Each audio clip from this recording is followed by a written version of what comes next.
Maestro సిండికేట్లో మీ personal and business promotions కోసం కింది నెంబర్కు కాంటాక్ట్ చేయండి.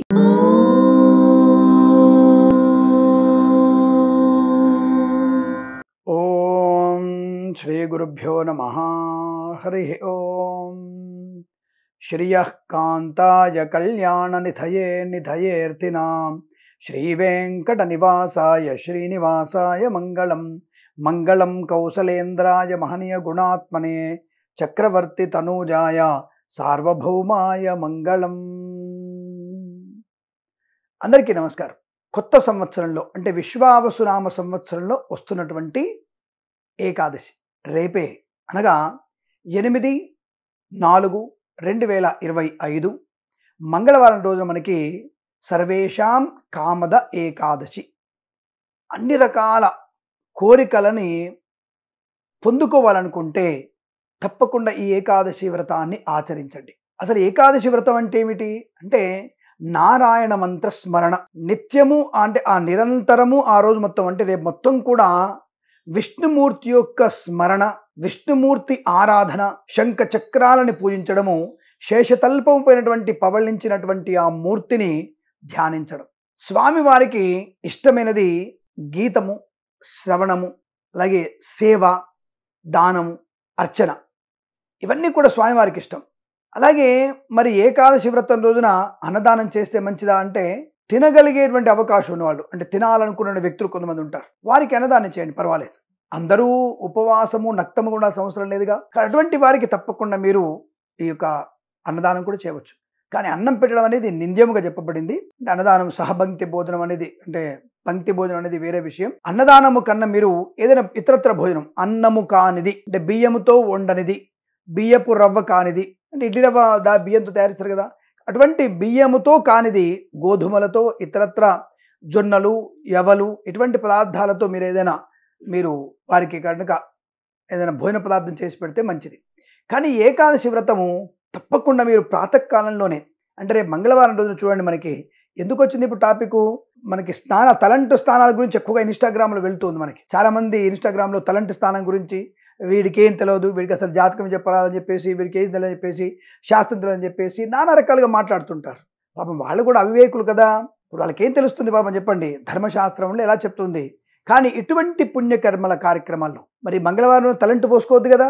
కానీ ఈ ఏకాదశి వ్రతము రోజున తప్పకుండా తలంటు స్నానం చేయాలి. ఈ ఏకాదశి కాదండోయ్, ఏ ఏకాదశి రోజున మంగళవారం వస్తే తలంటు స్నానం చేయాల్సిందే. కానీ నూనె పెట్టుకోవద్దు. తలంటు స్నానం చేయాలి కానీ నూనె పెట్టుకోకూడదు, తలస్నానం మాత్రమే చేయాలి. సో కాబట్టి ఇలా తలంటు స్నానం చేసి, అలాగే స్వామివారిని ఒక మూర్తి స్వరూపాన్ని, వెంకటేశ్వర స్వామి వారిని కానీ, లక్ష్మీ నరసింహస్వామి కానీ, వరాహస్వామి కానీ, అంటే ఎవరైనా సరే ఆ స్వామిని మనము పటం ముందు కూర్చొని ఆయనకి అష్టోత్తర నామావళి, ధూపము, దీపము, పానకము, వడపప్పు, గోధుమ రొట్టెలు, అలాగే రవ్వ కేసరి లాంటి పదార్థాలు ఆయనకి నివేదన చేయాల్సిన అవసరం ఉంటుంది. అయితే మరి రేపు వచ్చేటువంటి 8/4/25 మంగళవారం రోజున ఆశ్లేష నక్షత్రం వెళ్ళిపోయి మఖా నక్షత్రం కూడా వచ్చేస్తుంది. అంటే కర్కాటక సింహరాశుల వారికి ఇంకా మంచి ప్రయోజనం. ఎందుకంటే కర్కాటక రాశి వారికి అష్టమశని దోషం తొలగిపోయి శుభయోగం కలిగిపోతుంది. అలాగే సింహరాశి వారికి పాపం అష్టమశనిలోకి ప్రవేశించారు. కాబట్టి ఈ రెండు రాశుల వారు కూడా తప్పకుండా ఈరోజు విధిగా మీరు స్వామివారి ఆరాధన చేసుకోండి. ఆ శంఖ చక్ర గదా పద్మాలంకార విభూషినటువంటి ఆ శ్రీమన్నారాయణుని సేవించండి. తులసి మాలతో అర్చన చేయండి స్వామివారికి. కాబట్టి ఇటువంటి సర్వేషాం కామద ఏకాదశి రోజున జలదానము, అంటే నీటి దానం ఇస్తే ఇంకా మంచిది. చలివేంద్రం కనుక ఏర్పాటు చేస్తే ఇంకా మంచిది. గతించినటువంటి మీ 7 తరాల వారు పైన వాళ్ళందరూ కూడా స్వర్గలోక ప్రాప్తి పొందుకునేటువంటి యోగం ఏర్పడుతుంది. చలివేంద్రం ఏర్పాటు చేయండి. అలాగే బీదవారికి పాదరక్షలు కానుకగా ఇవ్వండి, ఇంకా విశేషం. నరకంలోకి వెళ్ళబోతున్నటువంటి మన పెద్దవాళ్ళు కూడా నరకంలో నుంచి సునాయాసంగా స్వర్గలోక ప్రాప్తి పొందుకునేటువంటి యోగం కలుగుతుంది. అలాగే మనకి భవిష్యత్తులో తదనంతరం, అంటే మన కాలాంతరంలో మనము శరీరము చాలించినట్టయితే, అంటే ఈ యొక్క శరీరాన్ని వదిలిపెట్టిన సమయంలో తప్పక మనకి మోక్షాన్ని పొందుకునే అవకాశం. విష్ణు స్మరణ మాత్రేన జన్మ సంసార బంధనాత్, అటువంటి మహత్తరమైన అద్భుతమైనటువంటి ఆ విష్ణు సహస్రనామ పారాయణం చేయడం, ఈ యొక్క ఏకాదశి రోజున ఆ స్వామివారి పారాయణ చేస్తూ అర్చన చేసి నక్తముగా ఉంటూ పళ్ళు కాసింత పాలు తాగి ఆ స్వామిని స్మరణ చేస్తూ భగవద్గీత పారాయణం చేస్తూ మీరు అనుకున్నటువంటి సర్వేషాం కామద ఏకాదశి రోజున సత్సంకల్పంగా మీరైతే పొందుకుంటున్నారో, ఏదైతే ఎక్స్పెక్ట్ చేస్తున్నారో ఆ సత్సంకల్ప సిద్ధి పొందుకునేటువంటి అవకాశం ఖచ్చితంగా ఉంటుంది. మళ్ళీ వచ్చే ఏకాదశి లోపు మనకి మీరు అనుకున్నటువంటి శుభయోగాలు పొందుకునే అవకాశాలు ఉంటాయి. కానీ సంకల్పం సత్సంకల్పం అయి ఉండాలి. మనం దానికి అర్హత ఉందా లేదన్నటువంటి సంకల్పాన్ని ఏర్పాటు చేసుకుంటే ఈ ఏకాదశి రోజున మనకి అసాధ్యం అనేది ఉండకపోవచ్చును. కానీ భక్తి, విశ్వాసము, ఒక రకంగా మూఢమైన భక్తి కూడా ఉండాలి. అటువంటిప్పుడు మంచి ప్రయోజనాన్ని పొందుకునే అవకాశం ఖచ్చితంగా ఉంటుంది. ఇటువంటి పుణ్యకర్మలు చేయండి. రైతు సోదరుల యొక్క మేలు కోరుకునే ప్రయత్నం చేయండి. ఉద్యోగం లేని వారికి ఉద్యోగ ప్రయత్నంలో మంచి లాభాలు పొందుకోవడం, సంతానం లేని వారికి శుభకరమైన సంతాన ప్రాప్తి పొందుకునే అవకాశం. అంటే ఇవన్నీ ధర్మ సంకల్పాలు. రైతులకి పంట లాభం కావాలి, తర్వాత సంతానోత్పత్తి కావాలి, మంచి ఆరోగ్యం ఉండాలి, ఆయుష్ ఉండాలి, ధనయోగం ఉండాలి, శత్రుబాధలు ఉండకూడదు, రుణ బాధలు ఉండకూడదు. ఇలా అనేక రకాల అయినటువంటి శుభ సంకల్పాలు తప్పకుండా నెరవేరుతాయి. అలాగే శివుణ్ణి సాయంకాలం పూజిస్తే విష్ణుమూర్తిని ప్రాతకాలంలో పూజించాలి.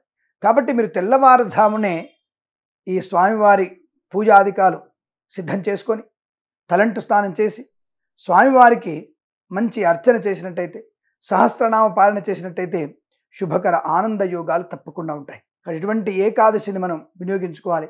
సర్వకామన ఏకాదశి అంటే అన్ని రకాల కోరికల్ని నెరవేర్చగలిగేటువంటి తత్వం ఉన్నటువంటి భగవంతుడు ఆ విష్ణుమూర్తి. అటువంటి విష్ణుమూర్తిని ఇటువంటి ఏకాదశి పర్వదినం రోజున, పుణ్యతిథి రోజున మనం పూజినట్టయితే అద్భుతము, ఆనందమయ జీవనం ఉంటుంది. కాబట్టి తప్పకుండా మీరు రేపు వచ్చే 8వ తేదీ మంగళవారం రోజున, అంటే రేపే, మీరందరూ కూడా ఏకాదశి వ్రతాన్ని ఆచరించండి. వీలైతే మీరందరూ కూడా సత్యనారాయణ స్వామి వ్రతాన్ని ఆచరించండి. ఇంకా ఉన్నతమైనటువంటి ప్రయోజనాన్ని పొందుకుంటారు. సత్యనారాయణ స్వామి వ్రతాన్ని శ్రద్ధగా వినడం, ఆ శ్రద్ధగా చూడడం, ఆ సంకల్పం గట్టిగా చెప్పుకోవడం, అలాగే ఆ కథలు 5 కథలు బాగా వినడం, కథలు సారాంశాన్ని మనకు అనుభవించుకోవాలి. ఏదో బ్రాహ్మడు వచ్చాడు, ఆయన వ్రతం చేసుకున్నాడు, కట్టలు వచ్చేసాయి, తర్వాత పాపం ఒక సాధు అనే వైశ్యుడు ఉన్నాడు, వైశ్యుడు అల్లుడు, వాళ్ళు పిస్తారిగా ఉండడం, దేవుడు పూజ చేయకపోవడం, వాడు పడవ మునిపోవడం, తర్వాత మహారాజు గారికి సంతాన విషయంలో, తర్వాత రాజ్యాన్ని కోల్పోవడం, సంతానం చనిపోవడం, తర్వాత ఇటువంటి కథలు చేయడం వల్ల అనుకూలతలు. ఇలా ఈ కథలన్నీ కూడా మనకి వినడం ద్వారా ఆ కథల్ని మనం అనువయించుకోబెడతాం. అంటే మన యొక్క వ్యాపారానికి, మన కుటుంబానికి ఆ వ్రత కథల్ని అనువయించుకోవాలి. అనువయించుకొని మన జీవన ప్రయాణాన్ని సాగించాలి. అందుకే సత్యనారాయణ స్వామి వ్రతాన్ని చేసిన వారింట్లో నిజంగా లక్ష్మి కళకళలాడుతూ ఉంటుంది. ఎంతటి వారికైనా సరే ఆపదల నుంచి బయటపడే అవకాశం ఉంటుంది. అటువంటి మహత్తరమైనటువంటి వ్రతాన్ని ఈ ఏకాదశిలో చేయండి. సర్వకామద ఏకాదశి రోజున తప్పకుండా మీకు కోరిన కోరికలు నెరవేరే ప్రయత్నం జరుగుతుంది. ఉద్యోగం లేని వారికి ఉద్యోగం ప్రాప్తి ఉంటుంది, విద్య ప్రాప్తి ఉంటుంది, విదేశీ ప్రయాణం ఉంటుంది, ఆనందమయ జీవనం ఉంటుంది, రుణ బాధల నుంచి బయటపడే అవకాశాలు ఉంటాయి. కాబట్టి ఇటువంటి వ్రత కథలు చేయడం తప్పకుండా శుభాన్ని కలిగిస్తుంది. కాబట్టి ఇటువంటి ఏకాదశి పర్వదినం మీకు అత్యంత శుభయోగాన్ని కలిగిస్తుందనడంలో సందేహం లేదు. తప్పకుండా ఈ రోజున మీరు నిరంతరం ఆ విష్ణు సహస్రనామ పాలన ప్రాతకాలంలో చేస్తూ మీ కార్యక్రమాలకు ఆపద చెప్పాల, మీ కార్యక్రమాలు చేసుకుంటూనే ఉండండి. ప్రతి వ్యక్తిలో విష్ణుమూర్తి ధ్యానం చేయండి, విష్ణుమూర్తిని ఆరాధన చేయండి, విష్ణుమూర్తిని అవతలి వాళ్ళలో చూడండి. ఎవరైనా సరే నారాయణ నమస్కారం, విష్ణవే నమః, శివార్పణం, విష్ణు అర్పణం, నారాయణార్పణం అనే భావన ఎక్కువగా ఉంటే చాలా మంచిది. సాయంకాల సమయంలో ఈ ఏకాదశి రోజున శివాలయ సందర్శన కూడా మంచిదే. అక్కడికి వెళ్ళి శివాలయంలో కూర్చొని కూడా మీరు విష్ణు సహస్రనామ పాలన చేయొచ్చు. శివస్య హృదయం విష్ణు, విష్ణుశ్చ హృదయం శివ, ఇదాంతరం నపశ్యామి తదామే స్వస్తిరాయసి. శివుడు హృదయంలో విష్ణువు హృదయంలో శివుడు ఉంటాడు. కాబట్టి శివకేశవ భేదం లేదు. కాబట్టి మీరు అక్కడ కూడా విష్ణు సహస్రనామ పాలన చేస్తే శివానుగ్రహాన్ని పొందుకోవచ్చు, విష్ణుమూర్తి సంతోషిస్తాడు. కాబట్టి తప్పకుండా ఈ 8వ తేదీ 4/2025 మంగళవారం రోజున వచ్చేటువంటి సర్వేషాం కామనా ఏకాదశి రోజున మీరందరూ కూడా శుభయోగాలు, ఆయుర్వృద్ధి, ఆనందయోగం, సుఖము, సంతోషం పొందాలని కోరుకుంటూ సర్వే జన సుఖినో భవంతు. ప్రేమతో మీ కిరణ్ శర్మ.